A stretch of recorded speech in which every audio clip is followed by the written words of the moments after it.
Welcome to another episode of the Self-Storage Insight Podcast. I'm Ben Shirey, and today I'm joined by Donna Wilson with Save On Storage. And Donna has been in the industry for a long time. And Donna, if you don't mind, would you give us a little bit of your background and kind of how you got into storage and where you're at now?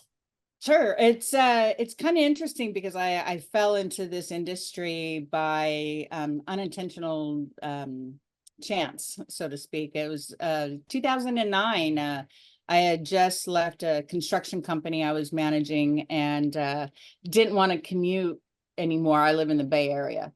And so I answered an ad I found online for a director of operations company. And little did I know that that company was under Dino's Communications California Storage Auctions. So there was several different businesses within one company. So I was introduced to the auction industry, not knowing that's what I was being interviewed for. And then as I was being interviewed by the owner, he asked me if I could be bonded. And I said, well, what for? And actually, I didn't even know what that meant. At the time, I actually was affiliated with the police department. And I'm thinking, like, bonded, what does that mean? He says, I have an auctioneer that works for me, but I would like to have you as a backup. And so I got licensed and bonded. I have no formal training, but I work with an awesome mentor named Forrest O'Brien with Sailmaker Auctions. Everything I've learned from him. And so that's how I got into the storage business. And then with my relationships with property management and owners and other properties, it just opened up more avenues for me and wonderful opportunities. And I'm Awesome. here at Save On because we used to conduct the auctions here. Okay. And the property needed some help. And that's why I'm here. That's awesome. So Save On Storage, can you tell us a little bit about the operation there? The type of storage maybe that you focus on or how the facility looks? Sure. So Save On Storage offers a wide variety of storage solutions. We do primarily RV and boat and vehicle storage. Okay. Nice. We do have units that are all drive up outdoor units. Now, this property has been around since like 1979. It's Wow. very old. It's been one of the first few properties that were developed in the area. And so the reputation that we have of not going anywhere, we're going to be here for a while. And Right. we've got a lot of great tenants with very long-standing relationship. So if you don't mind, maybe speak to the customer service side or how you interact with customers. I know when we first talked on the phone, you were very much involved in customer service and creating a great customer experience for the people that store their stuff at your facility. yeah, Could you, absolutely. could you give us a little bit of how you kind of make that unique? Sure. I have actually only been here for, I started back in January just as a pop-in help with the auditing of the books and everything, but I didn't become a resident manager until later on in the year. So my relationships that are established with the tenants, it's still being developed and growing, but I'll tell you what, there are some tenants here that every time they come and visit, they're bringing me a plant. They are so nice and welcoming and appreciative of the changes that I've made here at this property, because this property needed an overhaul and it's going to be a work in progress. But the relationship though that we have with the customers is really good. And so that customer one-on-one experience that may not be found in the other type of properties that have the kiosks out front. I provide that extra, that face, the voice, when they're calling and if they need any help. And because I'm the resident manager here, they also feel more that their stuff is being protected because there's somebody present on the property. And so when they come in here and they sit down, I used to think that maybe I needed to take the chairs away because every time someone comes in, we probably talk an hour, it's just, you get to learn to people's lives. You get to be a part of their lives. So and I like that. And that's very valuable to the ongoing relationship. I mean, as far as if you can keep your tenants happy and they enjoy the communication that they have with the company, they're for sure going to stay at the facility longer, which helps the business. I get a lot of phone calls too from people that stored here like 15, 20 years ago and come back. Yeah. So that's a great feeling. So if you don't mind, maybe kind of how have you seen the industry change since 2009 when you first got kind of introduced to storage, and how does it look today to you compared to how it did back then? Because I had never worked in storage before, I was a newbie, just learning while on the street, so to speak, in my traveling and dealing with different type of managers. I've seen how major corporates work. I've Mhm. seen how the mom and pop operators work, and but I appreciate the facilities that work closer with the owners and the property managers, because it's all about, for me, I'm thinking that customer experience rather than running it like a corporation, Right. where um, having faith in your management is also a big thing. And I've seen Mhm. facilities where managers couldn't make a decision because they always had to clear it with somebody else. And so maybe they might feel undervalued. Right. Um, but as far as the way things have changed, I see how, they say that storage is supposed to be a short-term solution, but I've seen people that have put their things in storage for 20 years, Mhm. 15 years, 10 years. And I mean, no matter where you go, people are always going to need storage. And Right. if I had the money and the knowledge like 15, 20 years ago, I would have invested in self-storage for sure. Right. For sure. Yeah, Yeah. and it's very interesting too. But I talk to a lot of different operators, right? I've talked to corporates that have multiple locations and they're never at any of them, and they're just remotely managed by other companies, as well as a lot of mom and pop operators. And I mean, you can clearly tell the difference in speaking to an owner operator that is actually trying to work their facility and interact with the customers versus somebody who's just investing in it and trying to pull money out of the industry. And so I Yeah. always really enjoy having conversations with people like you where it's, I can tell customers are a big focus for what you're doing. And there is that level of face-to-face interaction and that really makes a difference in a facility. I think for the people that store their stuff there is, the person that's working here or that manages or owns this facility actually cares and is investing in the business. And so, yeah, there's such a Right. wide range of different businesses within storage. It's crazy. Well, and also you also have to have a thick skin. I mean, Hmm. there are people that will come in here with the saddest stories, and it's very difficult to draw a line in between where do you become personally invested in your customers, and Right. you still got to be a business. Right. I have no problem waiving a late fee because of a certain situation that have come up, but don't mistake my kindness for weakness. I'll give you a pass, you Right. know, um, and just communicate and be honest. And Mhm. I find that the relationship that I have with my customers is that I have an open door dialogue. If I understand life happens, and if you've got a situation, just to make sure that you always communicate, you know, Mhm.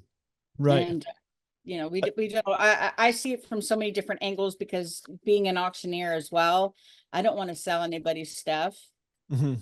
That Right. it's just that's not the purpose of a storage facility. Their objective is to provide storage, not have auctions. Right. And unfortunately, it is just kind of it is a part of the business that I feel like you have to deal with if you're in storage. Auctions are going to happen, right? And people are going to go past due and not pay their bill. And there is some debt collection feel to the business as well as you're trying to collect those payments that are behind. Yeah, But I mean, as far as from my experience within it as well, it is a little bit minimalized. But yeah, you do have to have that thick skin and be ready to run your business at the end of the day, all while caring about the customer. So that is a balancing act. So yeah, you put that really well. Were there any like crazy wild stories or anything that stick out in your mind from either auctions or from storage? yeah. Well, on top of conducting auctions, I also cut locks for storage facilities. So, but Okay. prior to when the auction starts, there's an inventory taken Mhm. from the door, of course. So I always say, every unit has a story. As soon as I pop a lock and open the door, I can tell you who's been evicted, who's been divorced, who just needed a place to crash, Mhm. uh, died, just by how things are stacked and stored and how well things are preserved and taken care of in a unit. Right. So my ex business partner and we were cutting locks at a facility in San Jose, and it was a huge, huge unit, like a 10 by 40 foot drive up unit, and it was just filled. I mean, hoarders are people too, but this person was definitely a hoarder of some sort. But there was a motorcycle that was in the back. And so I entered the unit to get the information because I also need to process the lien on any kind of motor vehicle that's in a unit. And so when we went inside the unit to get the information off the motorcycle, we noticed there was a drywall wall in the back, and we saw an air conditioning unit in the wall. We're like, why does somebody have, and then we saw a door. Well, this tenant had built a room inside his facility, his unit. And so my ex-partner, I said, you go open the door. So he went and opened up the door, and inside the back, there was like a chair, a stripper pole, a table with some illegal paraphernalia on top, and then boxes and boxes of banker boxes filled with titles and paperwork to people's houses, Wow. social security cards, bank statements. Well, it turned out the manager of that property also had a real estate license, and that as a realtor, she was able to obtain the tenant information that she had, people who passed away. She assumed their identity and got deeds to their house. It was No a huge, way. yeah, we had to call the police, and because yeah, That's crazy. yeah, the Wow. the prior manager had stolen the identity, and so there was a drug den filled with deeds of paperwork belonging to people's houses. I Yep. mean, That is that was wild a crazy story. for You know, sure. Yeah. yeah. See, I built a secret room inside of a storage unit. Yeah. And I mean, and with an AC unit. Oh, and it also had one of those plug-in electric Oh, there fireplaces. you go. You know, they were But you gotta have it entertaining. heated and cold if you're gonna be. That's funny. Yeah, yeah. I mean, that's crazy. I've seen a lot. I've Yeah. seen, yeah. Another Awesome. property where there was a divorced husband, a husband and wife. They were both divorcing, and each one of them didn't know the other had a storage unit that was at the property, and it's just, Nice. yeah. So Fun it's never the same experiences. job every day. Yeah, Right. always something different. For sure. So I guess Yeah. maybe kind of in closing here, or as we move towards closing, is there any like one piece of advice you'd give to somebody else who's managing a facility on how they could maybe increase their tenants' experience or their length of tenancy for their occupants? Uh, Again, I always revert back to the customer service experience, is just listening to your customers.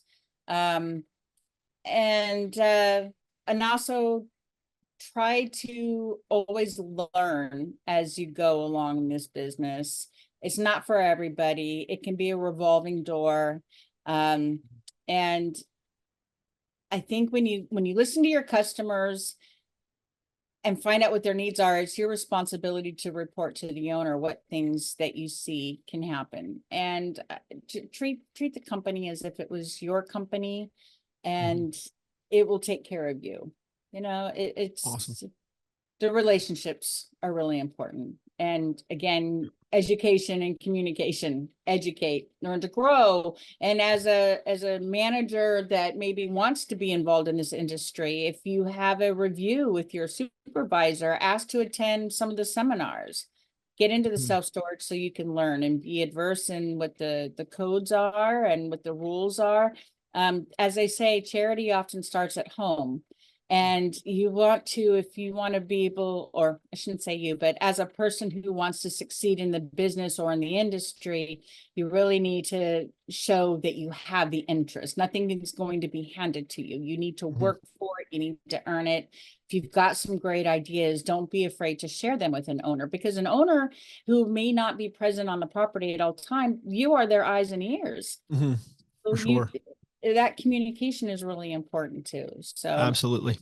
one of the questions that you would ask me about, like, how do we market and stuff? And I Mhm. don't do any advertising. A lot of it is all by word of mouth, or just Okay. we're on a really busy street. So we're Right. on a thoroughfare and a cut through. Um, and a lot of it is return customers. Mhm. So very little money has been put into To the advertising marketing side. here. Well, Yeah. when you're at the location for 30 plus years, that kind of helps with with the Yeah, marketing side, which I guess you'd be 40 years, huh? 44 years. And so then whenever you have customers with boat and RV, do they still leave their stuff there year round for the most part, or do you do a lot of seasonal stuff where it's like, oh, they're store it they're for the year they're year round. And okay. honestly, I think what probably drew them in is that our rates are really super low, Okay. super low. Yeah. And yeah, but eventually they're going to have to change, and that is one of the things that I'm not looking forward to doing is price increases. But I have learned, because all I like to do is, like, my mind is a sponge. I just want to Mhm. learn, and what I had learned earlier was that, actually, I think I heard it on one of your podcasts when I was listening to it. It might have been a Okay. gentleman we were talking to. Um, he said that people, if you need to raise rents, do it in the winter months, because people are less likely to move or Hmm. relocate when it's colder or windy or rainy out. And Right. I was like, I better hurry up and Yeah. raise rent. Yeah. I'm another thing too that I hear a lot of, and again, this is just you can do it however you prefer, is that don't raise everyone's rates at once, right? You want to raise incrementally across the like several, if I'm going to raise rents in December, I might raise some in December, some in January, some in February. So that way you don't end up with a big influx of move outs all at once either. You can kind of control how that works. It also gives you a little bit of feedback too, like, oh, if I raise these, 50 tenants by $5 to $10 or $15, how many of them left versus how many stayed? And then you'll have that data to go into the next rate increase that you're going to do to the next group, to where maybe you lower the rate increase a little bit. Good point. So, yeah, just Yeah. something else to kind of be thinking about as you go through that process. Yeah. That's actually a great idea. Thank you. Um, yeah, definitely that. And the other thing to see, I've got, I have people here that have stored stuff for so long. They're paying like $50 for a spot that the market rate right now is 125. Wow. So it's like, Yeah. I'm trying to, I don't want to lose them at the same time, but Mhm. a lot of people tend to out of sight, out of mind, and they don't realize you've been paying the same rent for 10 years. Either you got to come pick it up, or Right. no. So I Yeah. don't want to lose that too. Right. And the crazy thing is too, is that if somebody acquires a facility like that, they would typically come in and they're going to raise rents the next month to market rate Yep. across the board. And if you go from 50 to $110 and half of your customers move out, you're making more money than you were at the occupancy level that you're at. And that's what a lot of them are going to look at as they're looking at, the return on investment stuff. So Yeah. I feel like you have a little bit of leeway there, because if you raise your rates $30, where are they going to go? You know what I mean? If you're that far below market rate, I think you'd be pretty comfortable in getting them a little closer to market rate without upsetting too many people. But again, it's that side of the business where they're going to be calling you, not me. I know, and I don't Right? want to Don't hear send them like, over to me. No. yeah, and I get the, I'm on Social Security and I can't really afford it. And Right. so I have to put on my, I'm a business owner hat and not Mhm. I'm Donna with a heart hat. Right. And So, also I'm a manager, so right. I have to answer to somebody. And Yeah, because I so mean, the nice thing too about in your position, if you do raise rents and all of a sudden somebody comes to you and says, "Oh, like with whatever story they come up with, you can, you can make some adjustments where you want to. You know what I mean? You have the flexibility there I to I do get flexible like so that, and I run it past the owner because I want his blessing on it too. And sometimes mhm. he'll be like, "Well, you run the place, you That's do what awesome. Yeah, for you need sure. to do," and I'm like, Yeah. "Okay." Luckily, again, the owner trusts me enough to be able to establish those types of payment plans, and Mhm. as long as I can keep my tenant accountable for what they promise that they can do, I will and deal with them. I'll waive all of your late fees if you can make payments this amount a month or what. And I go with whatever works for them. Nobody wants to be set up for failure. I Right. want to set up a For sure. tenant for success. So, Hmm. tell me if you can't afford that, then let's do something that we can make sure that you can do. And I Right.